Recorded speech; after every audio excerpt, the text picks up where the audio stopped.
आज स्वधर्मा सभा से आ रहे थे, ठाकुर जी बोले रुक्मणी कभी नाराज नहीं होती हमसे। तो ठाकुर जी आ गए, आकर के झूला पे बैठे, झूल रहे थे, रुक्मणी जी पंखा जल रही थी। और ठाकुर जी बोलने लगे, आपने हमसे ब्याह क्यों किया? और ये बात कब कर रहे हैं?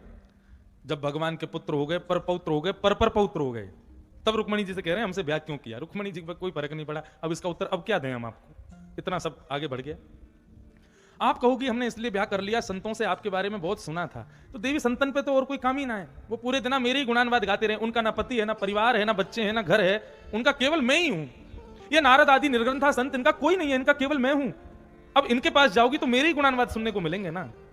तुम भी गलत फंस गई, नारद आदि संतों के बीच में रह के मेरे गुणगान सुन लिए और मुझसे ब्याह कर लिया। तुम कहोगे कि हमने इसलिए ब्याह कर लिया कि तुम बहुत सुंदर हो। काय बात के सुंदर हैं हम? हमारे रंग की वजह से हमारा नाम पड़ गया इदानीम कृष्णताम गतः, क्योंकि ये कृष्ण वर्ण के हैं, काले काले हैं, इसलिए हम इनका नाम कृष्ण रखते हैं। स्पष्ट लिखा है, श्री गर्गाचार्य जी महाराज कहते हैं। काय के सुंदर हैं हम? आप कहोगे हमने इसलिए ब्याह कर लिया, आप बहुत बड़े पराक्रमी हो। किस बात के पराक्रमी? महाभारत युद्ध में एक अस्त्र नहीं उठाया मैंने, और राजाओं के भय की वजह से रण छोड़ के भाग गया, मगध नरेश जरासंध की वजह से, और कोई आक्रमण ना कर दे इसलिए समुद्र के बीच में ये नगरी बना करके रहता हूं। तुमने कौन सा गुण देख लिया हम में जो तुमने हमसे ब्याह किया?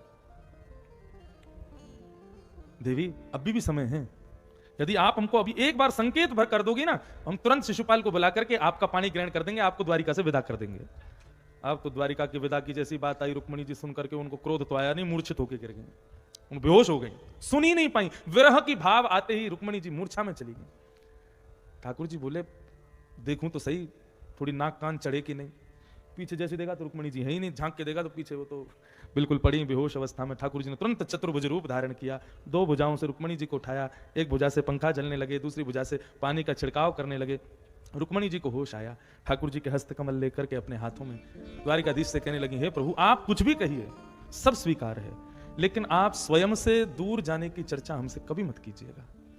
आपसे विरह हो ये कभी मत कीजिएगा हमारे साथ। हम सदा सर्वदा आपकी दासी बनकर के रहें, यही कृपा कर दीजिएगा। आप जो कहेंगे सब स्वीकार है, लेकिन ये स्वीकार नहीं है।